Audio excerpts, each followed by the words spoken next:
definition of disciples. A disciple is not merely a follower, it is a commitment in the teachings of Jesus Christ, fostering transformative relationship. So, merong relationship, yan yung pinaka common, no, sa isang disciple. Meron siyang embodying teachings of Christ, and then meron talagang personal na relationship. So, importance of discipleship in Christianity. Discipleship is crucial as it is under the growth of individual believers and the collective body of Christ, facilitating spiritual maturity and community building. Mahalaga po ang uh, discipleship in a Christianity because as we have heard, as we have learned dun sa, sa 12, talagang wala doon yung, yung except for Judas, halos sila ay talagang spiritual maturity, no? They are one in Christ, they are in teaching, but the lives, ministry of Christ is nandoon sa buhay ng 12 disciples. So, and overview of presentation. Let's pray to God and the Holy Spirit will illuminate us kung ano yung disciple ang hope nito. At we're praying and hoping for to illuminate yung um, mga katotohanan na naraman dito sa pag-aaral natin. Understanding concept, hindi ko kasi makita nakaharap ba. Ayan. Ayan. Greek term matites, no? The term matites conveys not just following the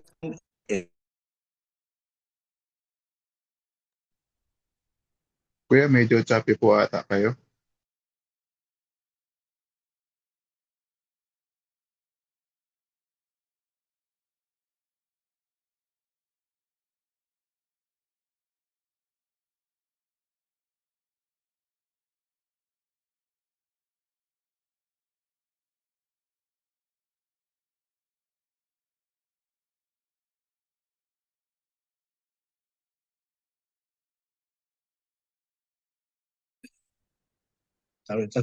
Ayan, medyo mahina lang yung internet, no? Bear with me. Okay lang ba na i-off ko muna yung camera ko? ano, hindi gaano matong ano ko. Ayan.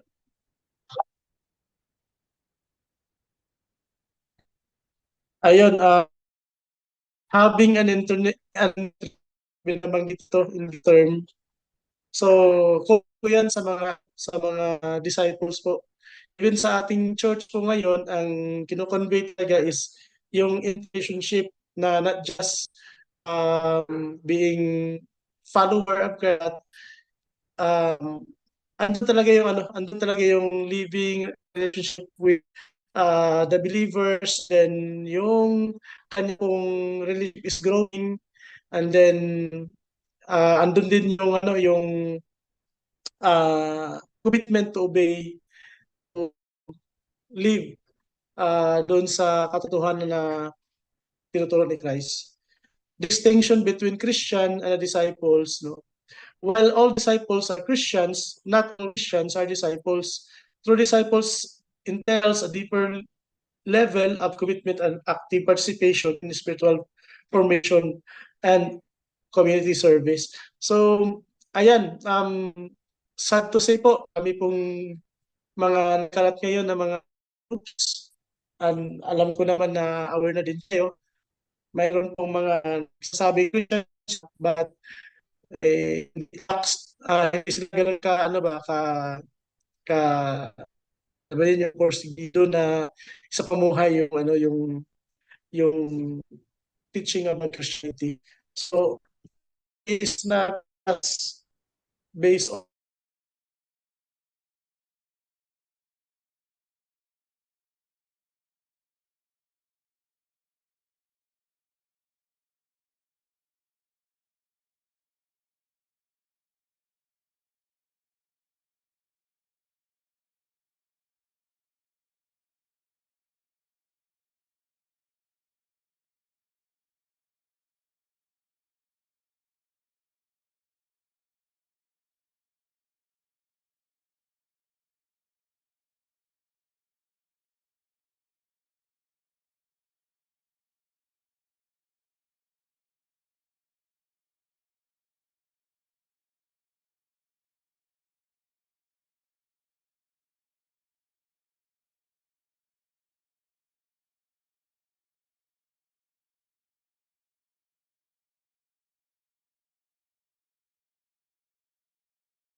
Ayan po, sorry mga kapatid, nagputol-putol yung yung ano ko, yung internet.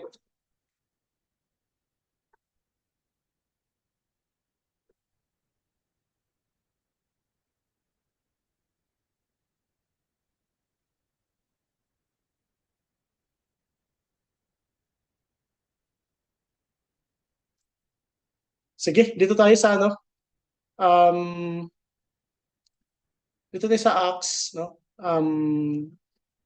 Acts 11:26, the disciples were called Christians first at Antioch.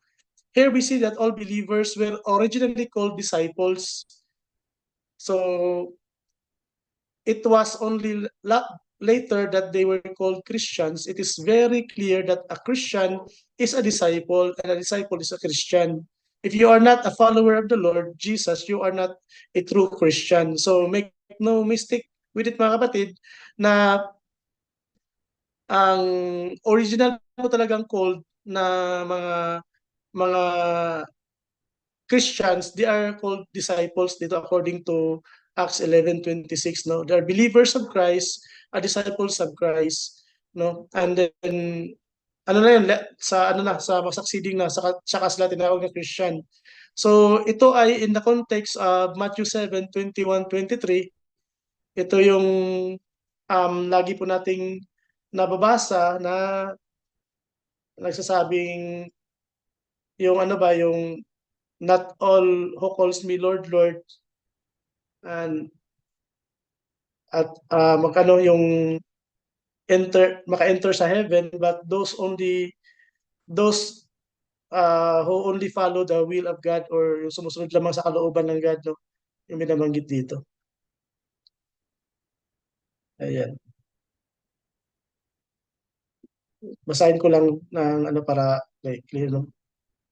Not everyone who says to me, Lord, Lord, will enter the kingdom of heaven, but only those who does the will of my Father who is in heaven. So yun po yung context po niya na hindi lahat ng Christians ay um, disciples. No? So saan ba nanggaling yung discipleship na word or teaching natin? It comes from dito sa sa Matthew 4:19. Come, follow me. Yan, a disciple is one who is committed to follow and obey Jesus. Committed to follow and obey Jesus. So, come follow me. Ito yung statement na ginawa ni Christ. And then may karugtong yun, I will make you. So, ibig sabihin po, ito yung in Him principle, no? In Christ or with Christ principle. A disciple is one who is changed and transformed by Jesus into His likeness. Ibig sabihin po, yung Jesus ministry pattern, dito rin po yun na-derive, no? Si Christ po ang mag-change or magta-transform at maging kagaya, no? Maging kagaya niya in His image and likeness, no? Fishers of men, come follow me and I will make you fishers of men, a disciple who is committed to the mission. So dito na yung yung kumbaga yung pagsasapamuhay, no? Disciple is one who is committed to the mission of Jesus. In summary, a disciple is one who is committed to follow Jesus, being changed by Jesus and committed to the mission of Jesus. Our mission is to raise disciples in the cell who will be sent to reproduce it in the lives of others. So how can we raise disciples in the cell? Pag-usapan natin dito. Huwag natin kalimutan, we have our Great Commission, Matthew 28:18-20. Ang sabi dito, all authority in heaven and on earth has been given to me. Therefore, go and make disciples of all nations. And then, ito yung pinapagawa niya, number 1. No? Tanda natin, ang sabi ito, baptizing them in the name of the Father, of the Son, of the Holy Spirit. Ibig sabihin nito is, yun yung full identification. Baptism means a full identification with Christ. When a person is baptized with Christ, he no longer lives for himself, but Christ lives in him. Ito yung sinasabi sa Galatians, no? Henceforth, he does nothing for himself or on his own, but only does the will of him who died for him. Galatians 2:20 and Colossians 3:1 to 4. So ibig sabihin po dito, ito yung um, person na itong mga taong ito na nagkaroon sila ng bagong identity with Christ, and then sila ay hindi na namumuhay doon sa luma nila or dati nilang pagkatao. Meron po silang bagong identity na bagong pinapamuhay, at si Christ yung identity na yon, no? So maliwanag po dito, if this baptism is clear, then the teaching them to obey part becomes easier. So necessary po, um, crucial po itong baptizing them in the name of the Father. Dito kasi yung yung part ng evangelism. Ito kasi yun eh. Yung first part ng yung evangelism. Kasi sa atin kasi ang atin pong um, dalawang I mean yung dalawa nating ginagawa na uh, mandates po sa ating church, sa ating ministry ay evangelism and disciple making. So baptizing them in the name of the Father, the Son, of the Holy Spirit, ito na yung yung um, part noong uh, gospel pa rin naman, no? Yung first part ng gospel, and then pangalawa is yung teaching them to obey everything that Jesus or I have commanded you. Yan, ito na yung second part ng um, evangelism. So, huwag nating kaligtaan mga kapatid na uh, Great Commission, may dalawa tayong dapat tandaanan. Itong first part, baptizing them in the name of the Father and the Son and the Holy Spirit, and then teaching them to obey everything I have commanded you. So yun po yung dalawang commandment po na nandun nakapaloob sa Great Commission, Matthew 28:18 to 20. So meron naman siyang kaakibat na promise pag halimbawa sinasagawa natin yung baptizing them and then teaching them, meron namang promise si God. So we can truly say na makakatiyak tayo na magsasucceed tayo doon sa baptizing them and then teaching them kasi merong promise si God, no? Mayroong sinabi dito sa number 1, all authority in heaven and on earth has been given to me, and we have been given all the Lord's authority and power to disciple the nations. And then pangalawa is andun yung presence ni God sa huli, surely I am with you always to the very end of the age. So sa first pa lang na panimula pa lang ni Christ doon sa Matthew 28:18 to 20, nandun na yung first na pangako ni Lord, promise, all authority. So binigay na sa atin, binigay na sa isang disciple na kapatid na leader yung authority ni God sa kanya to to baptize and to teach. And then sa last part naman is andun yung ulit yung assurance ng promise ni God na magsasucceed talaga kasi andun yung presence ni God. Andun yung sinasabi na, surely I am with you always to the very end of the age. No? We can assure of the Lord's presence as we disciple the nations. The Lord Jesus is with us as we share the gospel, follow up, and lead a cell and disciple leaders. He is still the one who is doing the ministry. We are just His instruments. What a wonderful promise and assurance. Our success in the ministry is guaranteed because of His authority, power, and presence. Ayan po mga kapatid, tandaan po natin yun. 3 areas to develop in your disciples. Number 1 is yung teaching them knowledge about Christ. No? Mahalaga po ang pagtuturo po natin ng knowledge. No? Kasi ang prayer ni Apostle Paul din sa Ephesians, grow in the knowledge, no, of Christ. No? So knowledge is yung cognitive or sa head, more on the maraming knowing or alamin, kilalanin, no? Knowledge, teaching biblical doctrines, like itong ginagawa natin, no? May para more on doctrines yung yung tinuturo about dito sa teach them knowledge, like halimbawa kung uh, ano ba yung example nun is yung Trinity. So may doctrine tayo about Trinity, about salvation, paano ba ma-save, by faith, grace by faith through Christ, no? Yun yung mga example ng mga knowledge or doctrine na tinuturo. In-depth theological teaching helps disciples understand scripture, cultivate wisdom, and connect doctrines to daily life, ensuring a well-rounded foundation for faith. Mahalaga din po talagang malaman talaga natin yung about sa doctrine, about knowledge about Christ. Kasi doon kasi nagsisimula ang ating paglago sa faith, no? And building Christ-like character in them. Character building Christ-like attributes. Discipleship emphasizes the development of personal character, encouraging traits such as humility, love, and integrity, which are central of reflecting Christ in the world. Ito yung heart, no, yung pinaka um, pinaka-core. Si Christ kasi binabago niya muna yung heart ng tao. So yun yung inner. Mahalaga din po ito kasi dito kasi nagsisimula, no, yung journey niya. Dito nag-start sa um, pagkakaroon ng pagbabago, no, sa attitudes, no.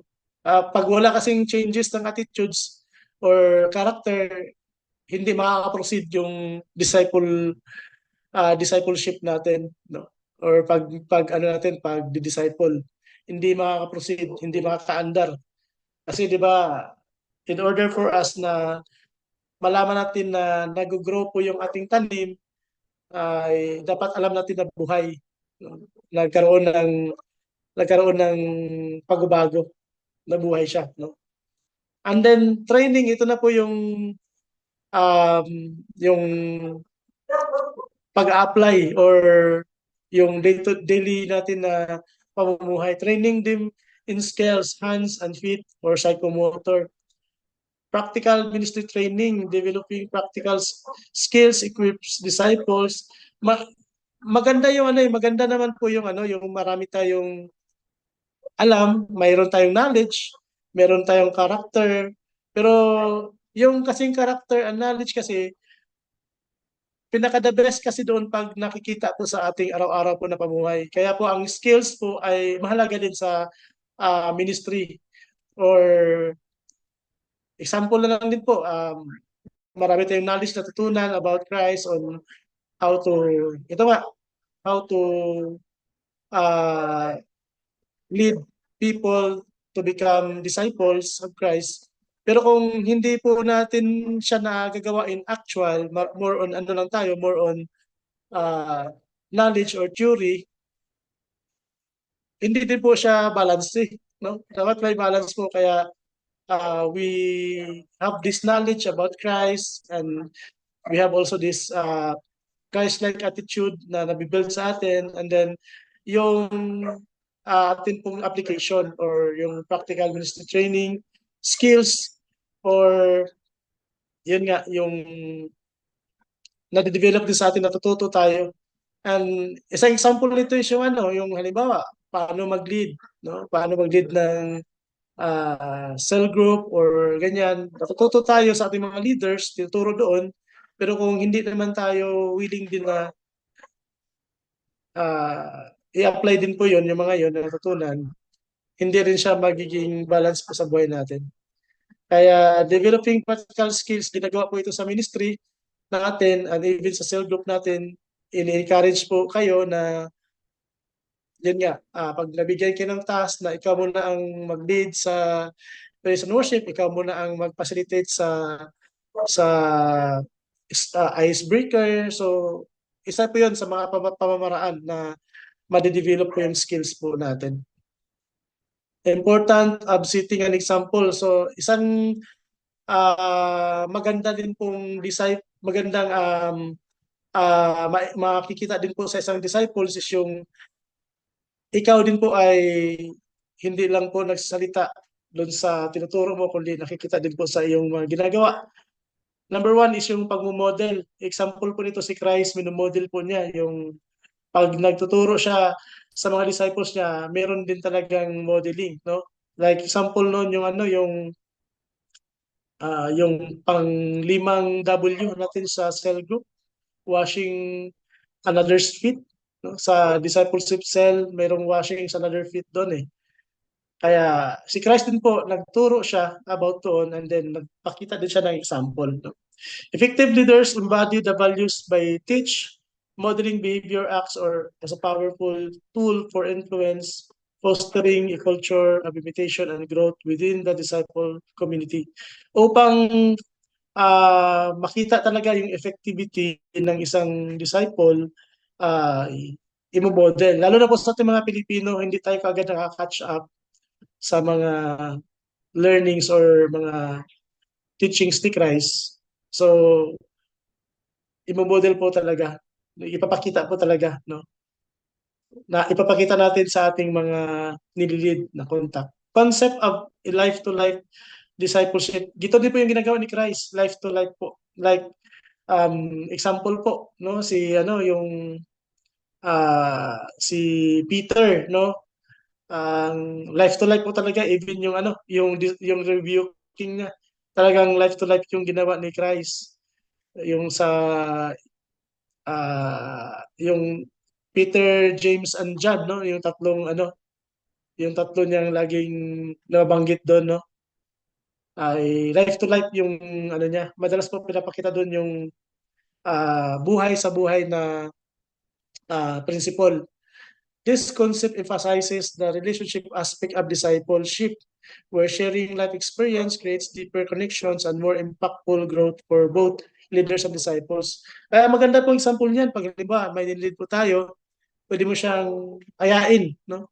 Ayain magkape, talk about life, alamin mo yung niya, alam niyo hindi lang leader contact uh, na pag-uusap, kundi you are going to engage into the life of a person. Yung gusto mong pasukin ba yung kanyang buong pagkatao, alamin. Not to not to parang pangimasukan for ulterior motive, but kung gusto mo talagang malaman, maging interesado ka sa buhay niya, yun kasi yung ginagawa din ni Christ, no? Even doon sa yung Samaritan woman, no? Makita natin doon na nag-igib ng tubig. Si Christ talaga is gusto niyang makipag-engage doon sa buhay ng babae na Samaritana. So parang ganun din yung gustong i-emphasize dito na we don't just have this business about contacts and leader contacts relationship, but we are going to go deeper doon sa life ng ating mga disciples, no? Kasi yun yung principle ng discipleship, life to life po siya. A role of personal integrity in leadership.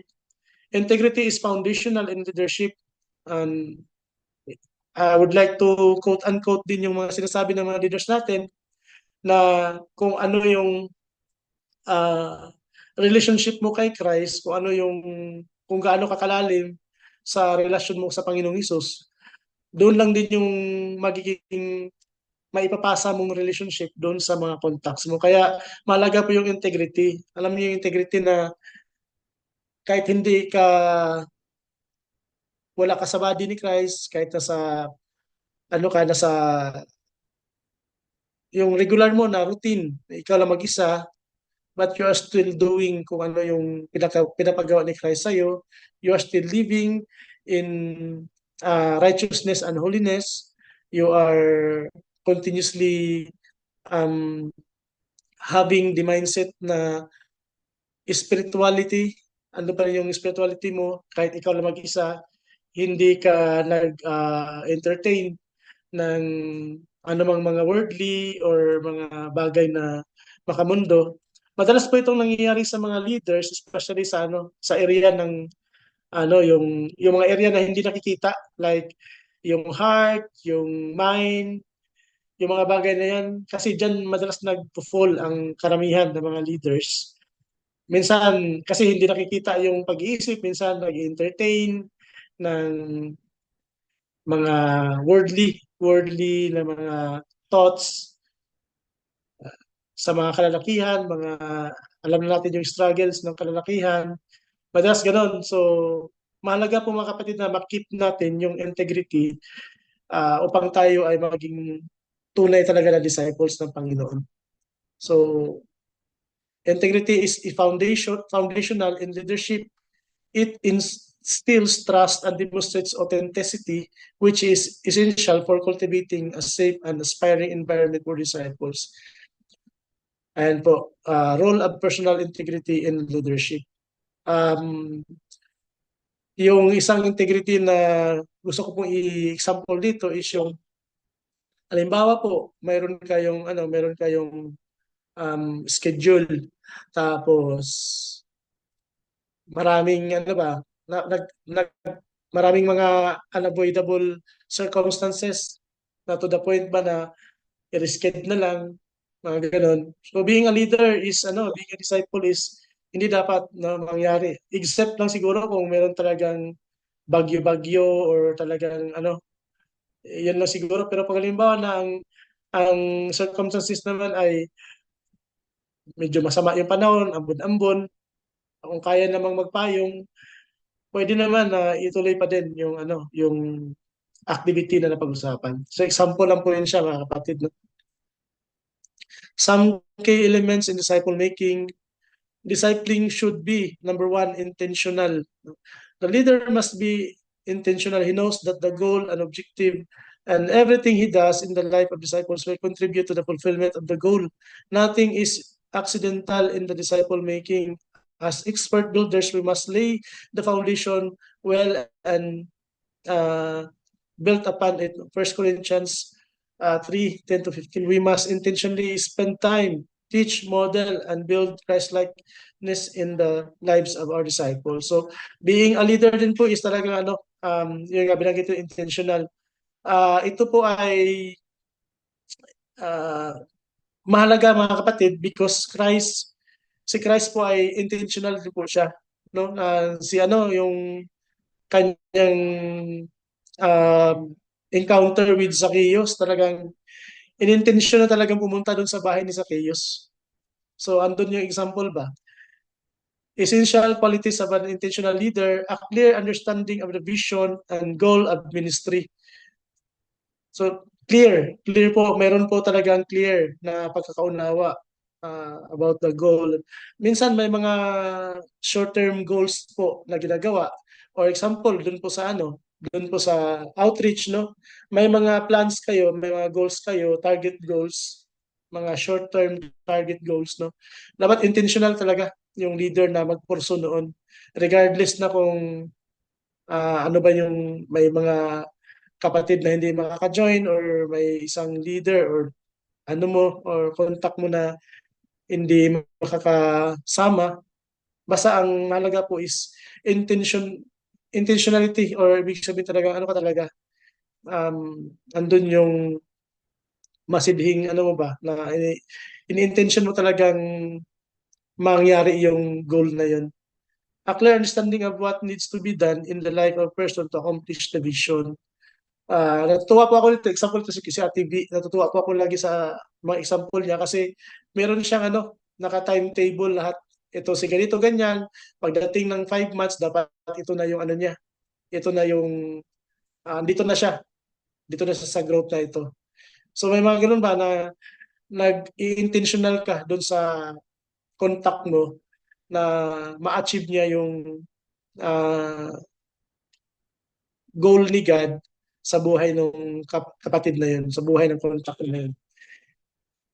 A deliberate and intentional reaching out and being involved in the life of the person to do whatever it takes to bring the person's maturity and fruitfulness.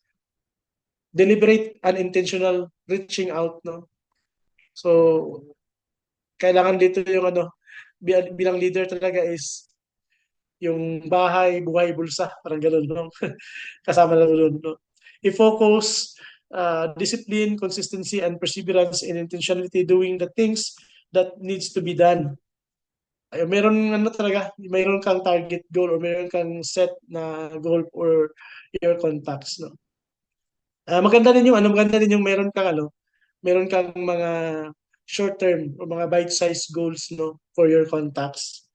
Maganda din po 'yan. Pag-pray natin na may ganun tayo at masunod talaga natin. Kaya nga yung ministry natin is meron siyang um, baga, napapansin nyo ba na merong time frame na aba, ganito ay cell dev, so expected na pag after ng cell-dev, ito na yung next expectation na yung yung nililid natin or yung contact natin ay maka-join na dito sa next ng ah, ministry activity, nandito na siya. So yun po yung part doon sa mga bite-sized goals na ginagawa po ng ministry. Discipling should be relational. So ito yung strength ng mga leaders. Malakas sila dito sa relational. The Lord Jesus discipled his 12 in relational environment. He was constantly with them, discussing with them, praying for them, teaching them, eating with them, walking with them. The intimacy and closeness of the relationship can be seen when the disciples said they were willing to die with him, and when the Lord Jesus called them his friends. Disciple making can only be done in the context of relationships. Without it, disciple making is impossible. For this reason, deepening relationships should be one of the priorities of disciple maker. Kaya nga po ang binanggit ko kanina na hindi lamang leader contacts relationship, kundi ano talaga yung nakikipag-relate talaga tayo. Ang maganda dito is yung nasa apartment. Kaya best yung sa apartment kasi nandun na makakapag-relate talaga kasi most of their times ay nandun lang sa bahay. So nakapag poster talaga ng relationship. Essential elements of a relational environment, real life teaching and modeling. Ito yung dapat nakikita talaga sa mga leaders o tayo. Nakikita talaga ito dapat sa ating mga contact sa buhay natin. Spiritual relationships like father-children, brother-sister, shepherd, sheep, discipler, disciple. Ibig sabihin, hindi lamang siya yung purely business or parang kasi ito na yung nakalakhan sa church, ito na yung ginagawa ng church, so susundin ko to. Kundi mas malalim pa doon. Yun yung spiritual relationship, no? Father-children, para siyang talaga, no? Para talaga siyang uh, family talaga yung turingan.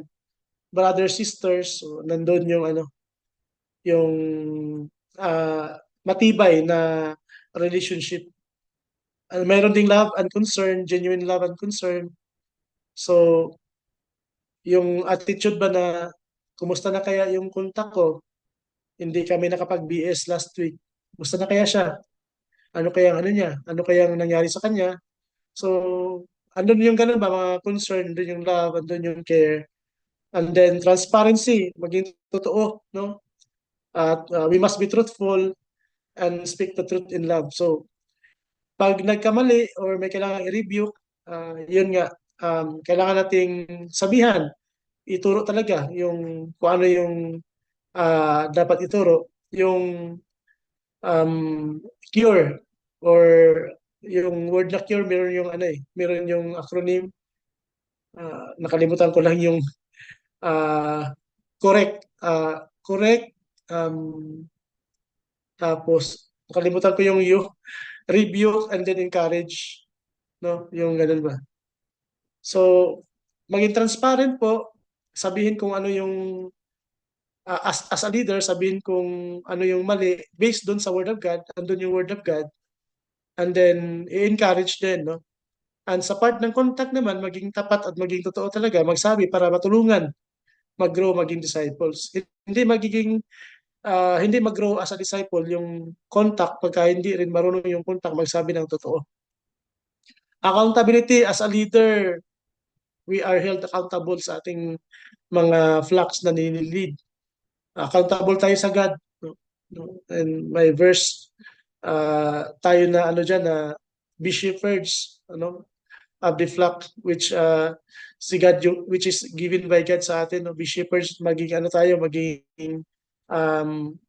accountable tayo dun sa mga binibigay ni God na mga tupa or mga ano niya, mga anak niya na pinapalid sa atin. I mean, ingatan natin, turuan natin, mahalin natin yung ating mga contact, no? Mga pinapalid sa atin ni God.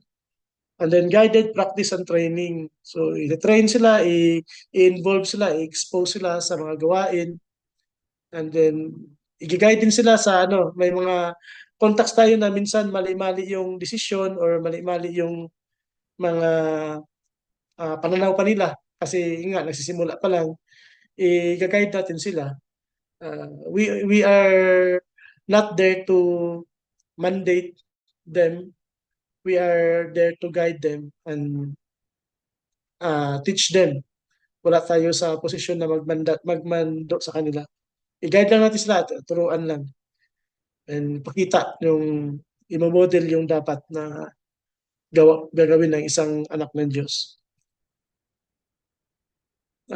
Number 3 is discipling should have a clear process. So clear yung proseso, no? Disciple making is similar to raising children or raising buildings. They follow a process. The process has already been laid out for us in the scripture. We need only to follow God's plan and model. The 4 stages of growth are outlined for us in Ephesians 4:14 and 1 John 2:12 to 14.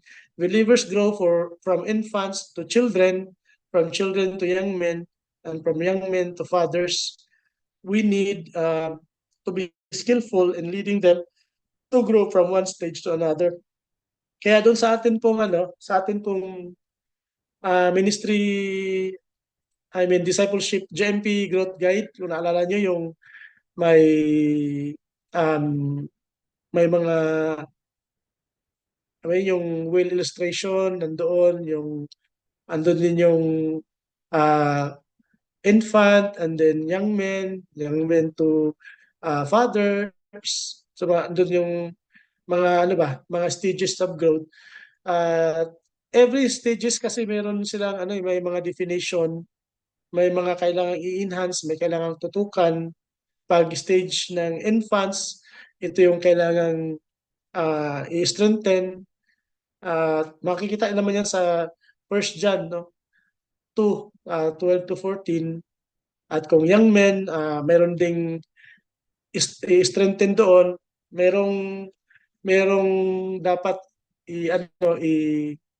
i-focus or pagkukusan sa pagtuturo, kagaya nga siya ng raising up children. Sa mga nanay dito, nakaka-relate kayo sa pag yung bata ay sa infant stage pa lang, kailangan talagang ma-foster yung identity, yung security, yung ganun ba? Children and young men stage and father stage. So pag binasa po natin yung 1 John, nandun po yun yung mga definition at kung paano sila matutulungan. Nandun yung focus or emphasize na dapat ituro sa kanila. Discipling should be led and empowered by the Spirit. Number 4 po ito. Ito na po yung madalas pong tinuturo sa atin ng ating po mga leaders, even sa preaching sa pulpit. Ito po yung madalas po natin naririnig. No? And some important truths from the scriptures regarding to the fullness of the Holy Spirit. Number 1 po, no? Believe that the Holy Spirit is a person. He is our comforter, counselor. In John 14:16-26, we need to relate with Him in person, cultivate a close walk and fellowship with Him. 2 Corinthians 13:14, Philippians 2:1. Number 2, believe that the fullness of the Holy Spirit is God's gift to us to be received by faith, not because of our worthiness or any work on our part. So, it's a promise ni God, no? Gift. So, we are indwelt with the Holy Spirit. Maganda yun kasi yun yung number 1 po na kakailanganin po para po mapuspos ng banal na espiritu. Dapat ikaw ay indwelt, sumasai yung Holy Spirit, no? And then madali na lang po yung magkaroon ng fullness in the Holy Spirit, no? Yun po ay kailangan po sa sasagawa po ng disciple making kasi Si Holy Spirit lang po ang may kakayanan po talaga mag-disciple. Sa ating mga contacts, tayo ay mga instruments lang. No? God wants to fill you more than it is your desire to be filled with the Holy Spirit. So another promise po no, ni God. The fullness of the Holy Spirit is both God's command and God's promise. So hindi po talaga mahirap dapat ang mapuspos ng banal na Espiritu kasi ito ay inuutos ng God and then ito din ay promise ni God, gift ni God. So ito din ay kalooban din ni God no sa bawat mananampalataya, sa bawat disciples. We have all we have all we have all of the Holy Spirit no. We have nasa atin lahat yung nasa atin ang Holy Spirit. We are indwelt no, sinabi ko kanina. But the Holy Spirit does not have all of us. Minsan po meron po mga areas na hindi po natin pinapasakop sa Holy Spirit, kaya dapat po nating isuko, no? Because of this, we need to prepare ourselves to be filled with the Holy Spirit, no? I-prepare. So, paano ba yung prepare?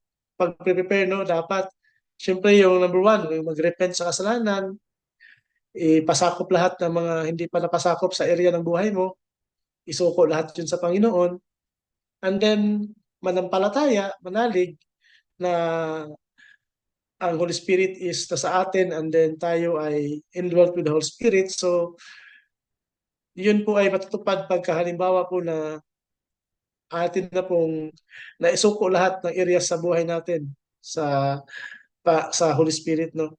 And then, hindi tayo nag-entertain ng mga compromises. We need to fully yield our lives to the Holy Spirit so that He can fill us.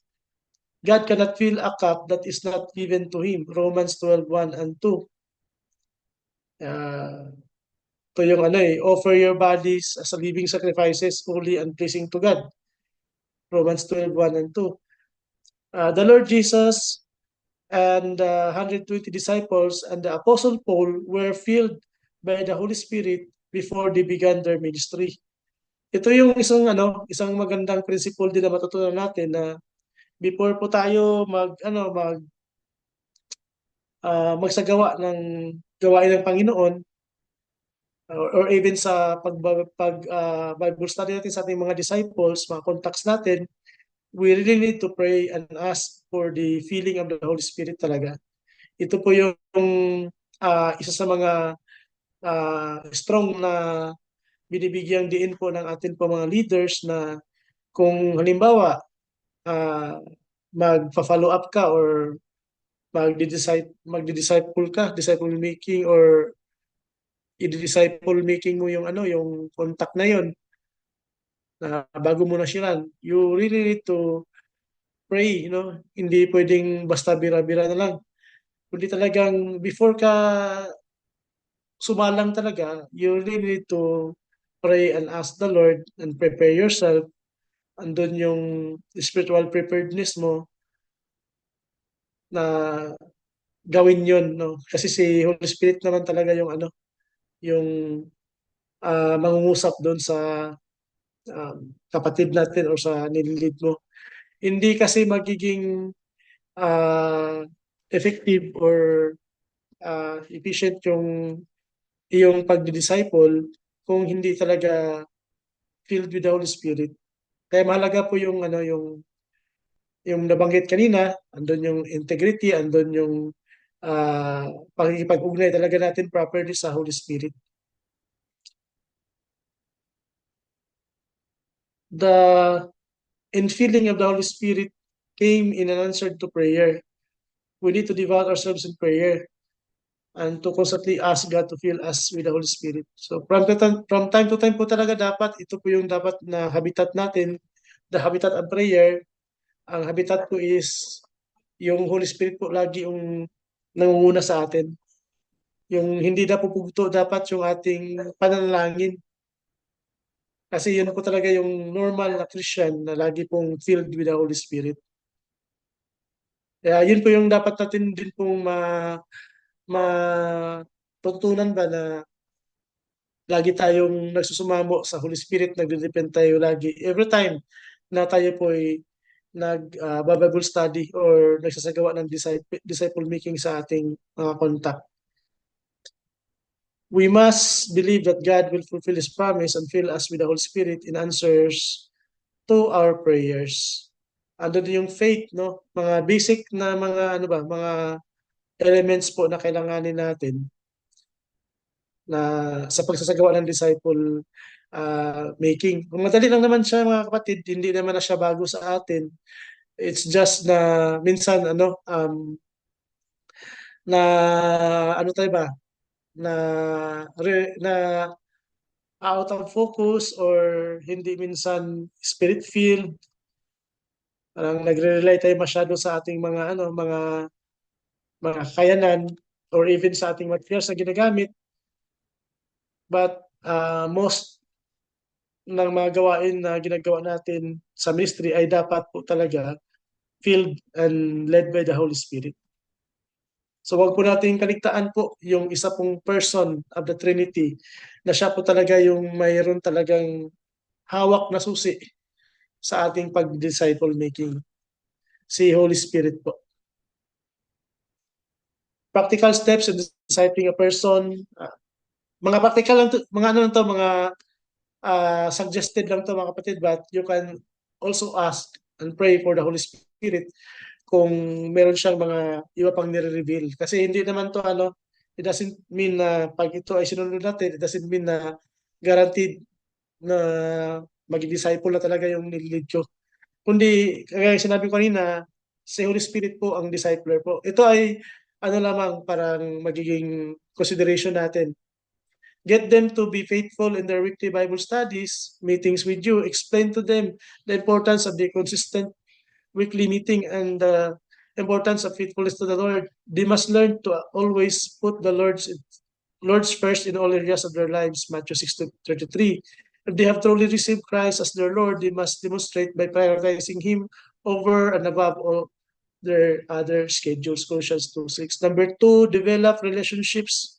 Be a friend, brother, and later on father, mentor, or discipler. No? People don't care how much you know until they know how much you care. Totoo naman. No? Ascertain their salvation, it is futile to disciple someone who is spiritually dead. Ito yung binanggit kanina, no, na baliwala yung pag-disciple mo kung hindi mo na-assure na tumubo talaga yung buto sa puso, yung buto ng salita ng Diyos sa puso ng tao. Ascertain if the person has truly been born again and indwelt by the Spirit of God. If not, review the plan of salvation with them again. Number 4, lead them to true repentance and faith in Jesus. True repentance involves that they repent on their self-centered life and turn away from sins. True faith means that they fully trust in Jesus as their Savior and fully submit Him as their Lord.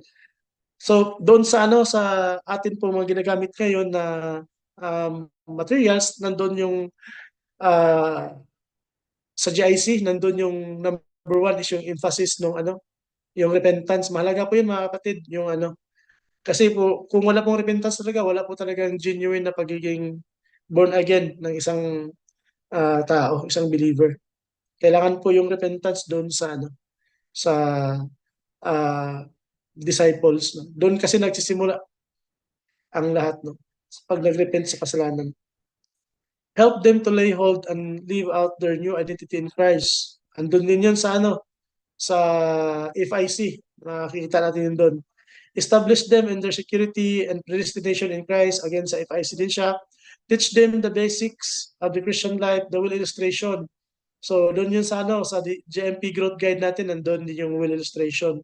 Develop a consistent daily devotional life or yung quiet time. Sa at start pa lang, malalaman mo na buhay or may desire talaga maging disciple yung contact kung siya ay meron na siyang hunger sa Word ng God. I mean, nagka-quiet time na siya, nag-spend time na siya ng Word ng God. Tell them how to be filled with the Holy Spirit and to live by the Spirit. Maganda din po mga kapatid na ma-orient sila as early na merong kasama na Holy Spirit. So doon yan sa doon sa ating GIC topic number 3, nandun din po yung emphasis po ng Holy Spirit, no?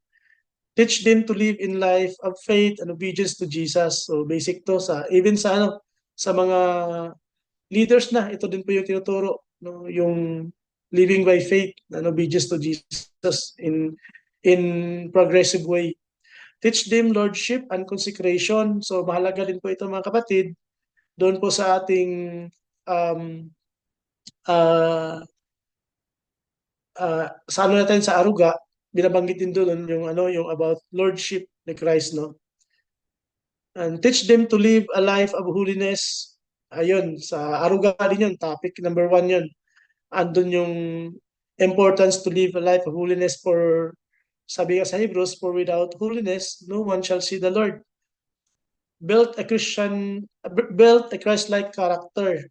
At yan yung, talaga, hanggang ngayon po ay mandate po or parang order po ng church natin na andun um, yung Christ-like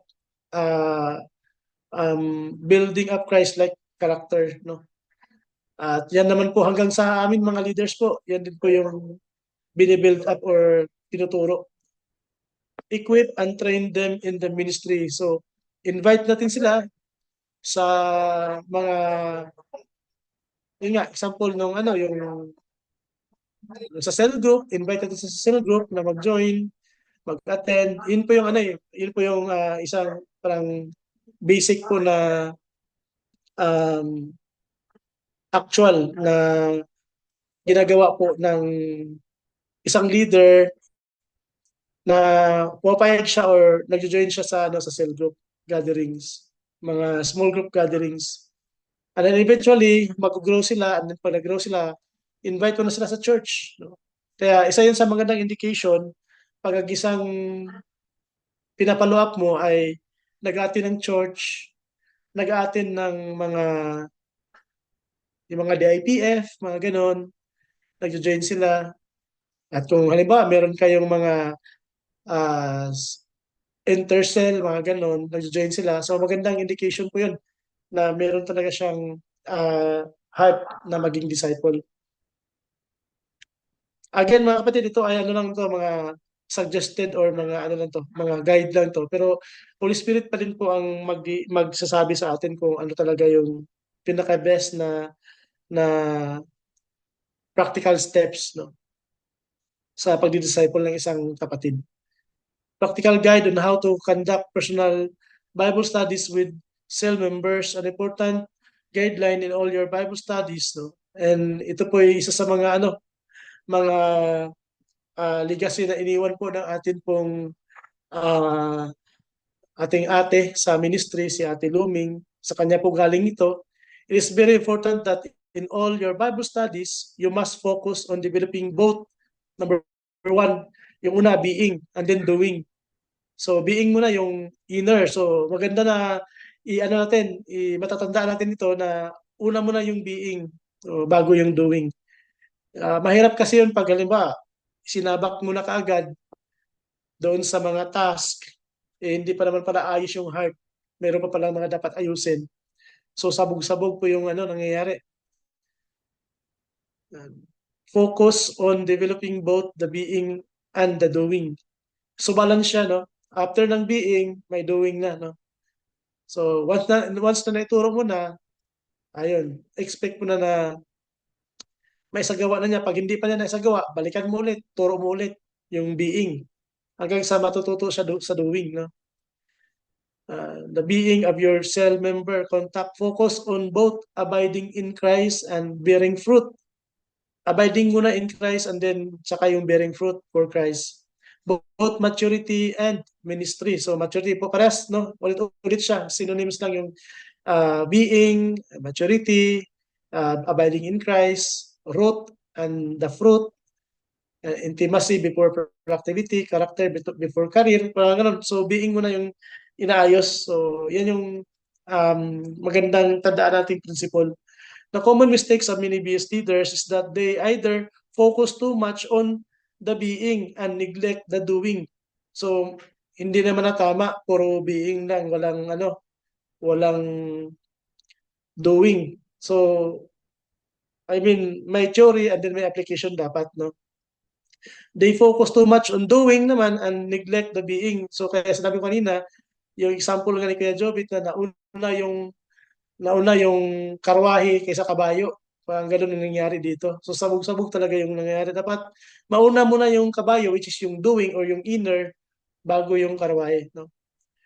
When this happens, the development of the contact is stunned or abnormal. He may learn many things but would not bear fruit or apply them in ministry, focus on being not but not on doing. Or he may be busy with so many ministries, activities, ito tukoy dito, that he neglects the intimacy with God. So, naging busy sa kingdom instead sa king.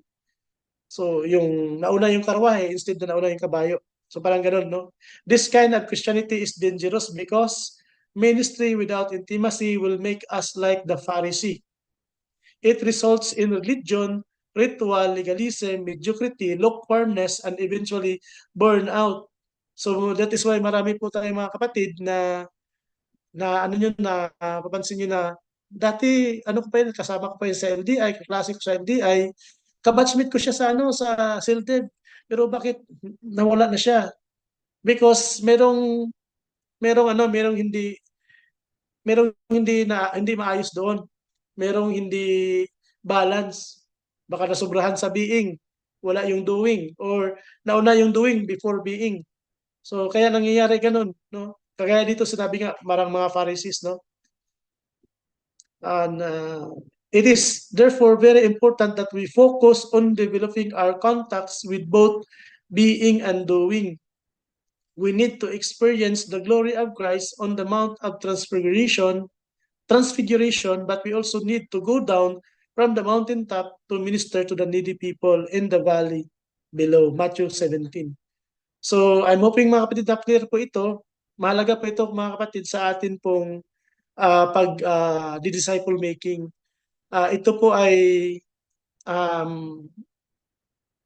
proven na po talaga na ano na talaga to na even sa mga leaders natin na hanggang ngayon nakikita nyo, ito po talaga ay um, ma-observe mo talaga sa buhay nila. Even if they don't say, pero ito yung ma-observe mo sa buhay nila na nauna talaga yung ano, nauna yung being and then after that, hindi lang nagpo-focus dun sa being, ina-apply po talaga. Andun yung doing. So balance po yung ano, yung pag-apply nito pag sa pabuhay nitong being and doing. Ayan. Being part, mahaba pala to. As BS leader and disciple, you must first focus on your contact spiritual growth and walk with God, no? So unahin mo na yung spiritual growth and walk with God, yung quiet time, yung prayer time, so nandun yun, no? This is very important in order to prevent him from living a life of righteousness by works instead of righteousness by faith. So, tinuturo ito mga kapatid na talagang ma-develop muna sa ating contacts yung attitude ba na maging intimate talaga sa Panginoon, maging maayos yung kanyang communication with God, yung kanyang walk with God. Yun muna yun yung mahalaga na mapagtuunan ng pansin sa ating mga Bible study. Righteousness by works is basically doing things out of duty or compliance to the law and not out of faith and love for the Lord Jesus Christ. The being part of your contact includes his devotional life, his quiet time, intimacy with God, yung prayer, his character, his faith, his values, his motives, his identity and security. He must love the Lord God with all his heart, all his soul, all his mind, and all his strength. He must also love his neighbor as himself. He must learn to depend to the Holy Spirit in everything that he does. He must give glory to God for everything that he will accomplish in life and ministry. 1 Peter 4:11. And during Bible studies, you must build up the faith of your contact and teach him to be Christ-centered, to do all things for Christ and through Christ. This is what being means. The development of Christ-like character in your contact. The being part is connected to the baptizing them in the name of the Father and Son of the Holy Spirit. And part of the Great Commission, you must ensure that they are relating with God correctly, that they are totally united and identified with God as Father, the Holy Spirit as Counselor, and Jesus Christ as Lord, as His Lord and Savior. So ito po yung sabiing part, mga kapatid, na naka-center, no, sa ang kanyang faith kay God, ang kanyang obedience kay God and kay Christ, no, to do all things for Christ and through Christ. Nandun po lahat yun doon lang lahat nag-evolve. And for children's stage Christians duration 15, example na to, mga kapatid, ito yung sa application po ng being and doing na po ito. So, for children's stage Christians, 15 to 45 minutes, 45 minutes yung maximum. Begin with casual and friendly talk, continue to the being part. Pray before you start your Bible studies. Ask the Holy Spirit to guide you. Incorporate a personal worship in your prayer. And then time with the Word. No? So, mahalaga mayroon din palang praise and worship dito, if you can include, no, yung pag-awit, no. So hindi hindi kaagad-agad para, mga kapatid, na parang ano ka na kaagad mag mag-focus ka na sa topic kaagad, hindi pala gano'n, no. Ang gagawin pala is meron pang kumustahin muna, and then may konting dialogue, and then kumustahan part, no. And then andun yung worship, kung kaya ng time mo, mag-worship kayo, and then word, no. Sa word time, pwedeng mag-share ng quiet time, or pwede kayong mag-exchange, no, ng mga quiet time notes, no. Then you may shift your attention on the BS material, be word-centered, be word-centered and Christ-centered. So, mayroon naman tayong may mga materials tayo na ginagamit. So, isang paraan din yun na mas lalong ma-deepen yung being ng contact natin. And doing, ito na yung continuing teaching, encouraging your contact to be involved in the ministry, continue teaching the vision, mission, and the Great Commission. And at the children's stage, you must begin to share the gospel and be actively involved in winning his or ecosystem to the Lord through the cell. Share your personal evangelism the past week. No? Yan naman yung mga suggested na gagawin. But hindi naman tayo nababox dito kasi sabi ko nga sa inyo, si Holy Spirit naman yung discipler talaga. So this is just suggested lang to, no? Itong sabiing and doing part. For young men, casual talk ulit. So medyo mahaba-haba na yung time. 1 to 1.5 hours na as the need arises. So ganun ulit, no? May casual talk, kumustahan. And then kung mayroong mga activities, pwede mo na silang pwedeng pag-usapan doon. Bro, may tayo. Meron pala tayong SILDEB. Join ka, ganyan-ganyan na usapan, no? And then mag-pray, and then mag-worship din ulit. And pwede mo siyang siya na yung ipalidin mo sa prayer, no? Opening prayer, ganyan. So, and then time in the word. So same pa din, no? So dito sa being part ng young men, medyo na to, medyo mabigat-bigat na kasi may mga may mga dagdag na, no? You may share to each other what you want, what you have written on your quiet time notebooks. Listen carefully to what your contact shares. After this, you may shift your attention on the BS material with word-centered and Christ-centered. Use your BS material only as a guide.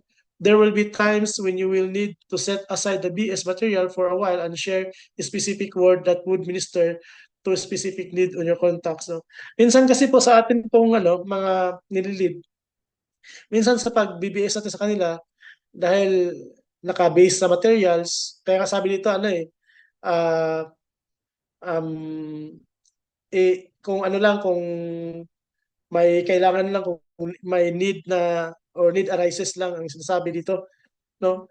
Minsan kasi may mga contacts tayo na mayroon palang pinagdadaanan, tapos yung materials na ginagamit natin, hindi naman siya akma doon sa pangailangan ng kapatid. That is why minsan isit aside natin yung yung materials, and then we will listen carefully kung ano po yung pinagdaanan ng contact natin. No, hindi siya kaparehas doon sa children's stage. Children's stage kasi para more on honeymoon stage yung ganun eh. So ano yung sinasabi nila, pakikinggan mo lang, and then encourage ganun through the word. Dito kasi is medyo malalim-lalim na siya na na pakikipag usap doon sa yung nililid, no. Afterwards, you may return to your BS materials on your next Bible study sessions. So, ayan mga kapatid, at the young men stage, your contact may be leading a BS group or a cell. Continue clarifying the vision, mission, and Great Commission. Explain the details of GMP. So may GMP na dito kasama, especially the growth guide at making disciples. Continue teaching, training your contact on the skills he needs for ministry. Example, how to share the gospel, how to do follow-up, how to lead a cell, how to disciple. So nandito na yung yung i-engage na sila doon sa bibigyan na sila ng part, no? Meron na silang mga maliliit na task na pwedeng ipahandle mo sa kanila. For father stage, duration is parehas sa para sa young men. Pwedeng lumagpas ng 1.5 hours. So begin with casual talk, share with each other what happened during the week. So ano na yung dito na yung minsan mga details na tatanungin na tayo ng leader natin, or minsan pwede ka na magtanong doon sa contact mo na nasa father stage na tatanungin ko kung ano ba yung detail. So open na yung buhay ba? Lahat na ng lahat ng even yung yung paano ka matulog, ano posisyon mo sa tulog, ganyan, pwede mo naman i-share dito kasi sa father stage na kayo. Even yung maging problema ng contact mo ay andito na rin, mapag-usapan na din dito. So hindi naman chinichismis, no? Yung hindi naman to the point na pagchichismisan ninyo, kundi talaga for the purpose na maipag-pray. So, ganito ganyan. So ito na yung mas mas pinaka yung um pinaka close na pagdi-disciple or pag-Bible study doon sa iyong contact. Na open na kayo, yung buhay niyo open na talaga. Wala nang even yung mga crush ganyan or mga struggles na malalalim, yung mga nangyari noon, mga nakakahiyang pangyayari na i-share mo na dito. Pwede mo nang matanong dito. And then andun din yung word. So madaming aspect na dito. So pwede na dito yung andito na rin yung yung stage ba na yun nga, share na kayo ng temptations or struggles ganyan, no? You may share to each other what you have written on your quiet time notebooks. After this, you may shift your attention on BS materials or book study. May book study na din dito, no? There will be times when you will need to set aside BS materials for a while and share specific word that would minister to a specific need of your contact. Ask your contact to share his struggles and temptation, minister to your contacts as you are led by the Holy Spirit. It is very important that you maintain an attitude of prayer and dependence on the Holy Spirit throughout your BS. As a school, as your minister to your contact, Colossians 1:28-29, find out how your contact's doing with his family. So kasama na dito yung family, yung work, school, health, finances, love, lahat na. Bulat-latan na dito. No? Minister to your contacts, the Lord leads you. Do not be afraid to rebuke. Andito na rin pala yung rebuking kasama dito. And take rest when necessary. God is with you. If you have developed a deep relationship with your contact, he will be assured that you are doing it out of love and not out of selfish motives. As a discipler, you must supply what is lacking in the faith of your contact. So, ibig sabihin mga kapatid, na dito, parang you are digging sa life ng kapatid natin. Or kung ikaw naman yung ikaw yung dinidisciple, maging open ka din, no? Kasi yung leader mo magtatanong din talaga sa iyo, kumusta yung struggles mo, kumusta yung finances mo, kumusta yung yung love life. career. So mga ganun. At ano na yun, dapat wala nang, kaya nga yung isa sa mga term na dinaanan natin, yung transparency. So nandun na siya, no? At the father stage, your contact may be leading an apartment and several cell leaders. Under him, no? Continue clarifying the vision, mission, and Great Commission. Continue explaining the details of GMP, especially the growth guide. So, same pa din, reminder, no? Conclusion, practical steps for effective discipleship. Summary of key insights. Number one, the presentation reflected on various dimensions of discipleship, emphasizing foundational concepts, strategies, and the transformative impact of effective discipleship. Number two, actionable steps for leaders. Leaders are encouraged to implement specific strategies and practices in their discipleship efforts to cultivate growth and multiplication of leaders. So, every leaders kasi is may mga genuine silang mga na-encounter. Hindi naman lahat ng leaders ay pare-parehas yung na-encounter when it comes to the area of discipleship or disciple making sa mga contacts. Merong iba na kakaiba yung way na ginagamit ni God. And for us din na matututo din doon, baka somehow someday kayo din ay baka magkaroon ng ganung klaseng mga experiences, at pwede rin nating ma-share yun sa mga kapatid. That is why mahalaga talaga na yung sinasabi ni Kuya Jovit doon sa ating yung ginawa natin doon sa TUP. Kung naalala niyo yung ginawa natin sa TUP na ano ba yun, yung coach yata yun na ginawa natin. Parang coach yata yun na magkaroon talaga tayo ng sarili notebook natin, ating itatali or ating isusulat yung mga natutunan natin personally sa pagdi-disciple making. Kasi genuine yun Yun yung galing talaga kay God na ginamit ni God para sa'yo at maipasa mo doon sa contact mo. Kasi yun yung paraan na yun yung way para maging disciple siya. No? Encouragement for ongoing discipleship efforts. Discipleship is an ongoing journey. Leaders should persist in their commitment, fostering growth, continually adapting and responding to the needs of their disciples. So, yun nga, as long as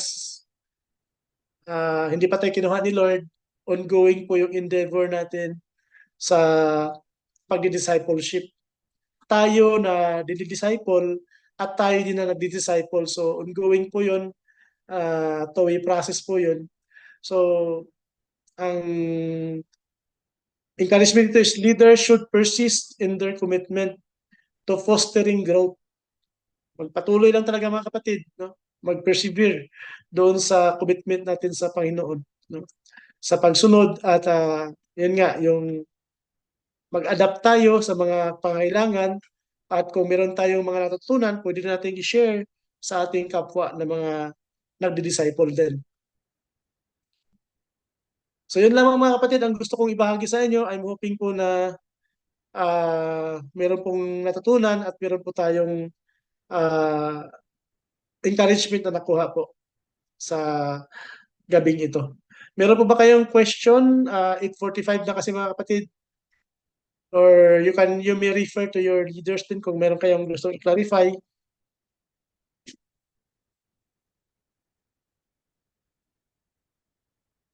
Ayun po.